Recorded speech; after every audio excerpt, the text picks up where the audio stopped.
Absolutely. And let's talk about that. Your vision has grown over and evolved over the years. So originally in Philadelphia, and now bi-coastal, and now international. So talk a little bit how that vision has grown over the years.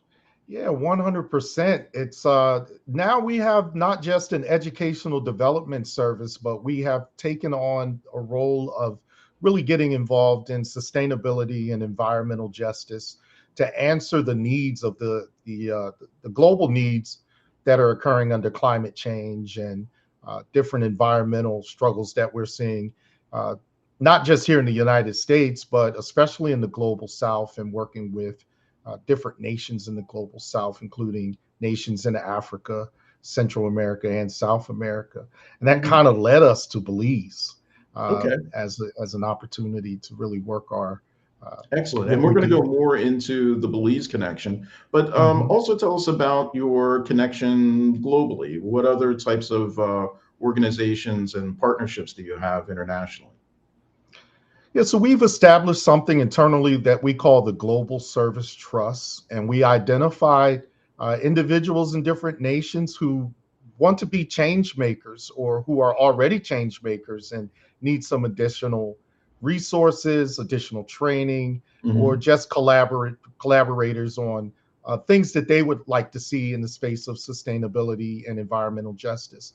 Some of those partners are in Sierra Leone. We work with the K through 12 Academy and offering or providing them with peer mentorship, virtual peer mentorship with for their educators, from educators here in the States. Also, infrastructure projects. We did a feasibility study on their campus, and we're currently working to get them a solar powered microgrid to power the school.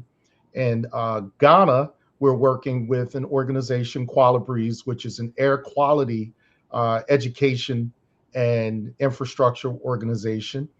We sponsored a conference of theirs that they did a workshop for Ghanaian journalists and writers on writing about sustainability and environmental justice. And in South Africa, we're working on some what we call green building or building decarbonization projects, where we're identifying potentially housing developments to bring them clean energy, as well as retrofitting the construction to fall under those green building standards.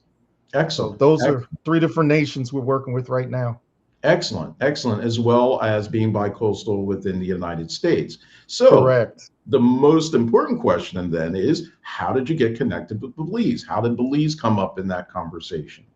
Well, the funny thing is, so Damion and I, we're not just partners, but we're like brothers. We've known each other for the better part of 35 years, in addition to the organization. And Damion called me up one day a couple of years ago and said, "Hey, man, what do you know about Belize?" And I said, "Absolutely nothing." And he said, "I went a few years back. I loved it. I know you and I have talked about potentially buying land somewhere and what that looked like." He says, "I think we found an opportunity."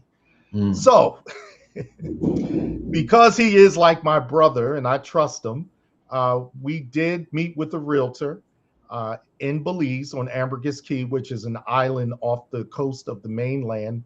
And we identified a plot of land. We purchased a plot of land in Belize together.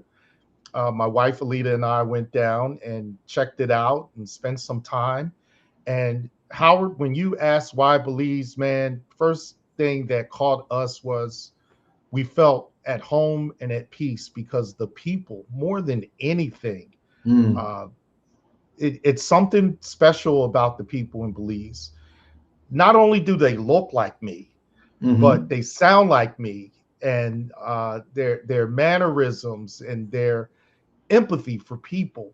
And that really struck us. And also their love and understanding of sustainability and environmental justice, being a very small nation that is not only in Central America, but it is also geographically sort of a hub in the Mm. Caribbean. So, uh, So it's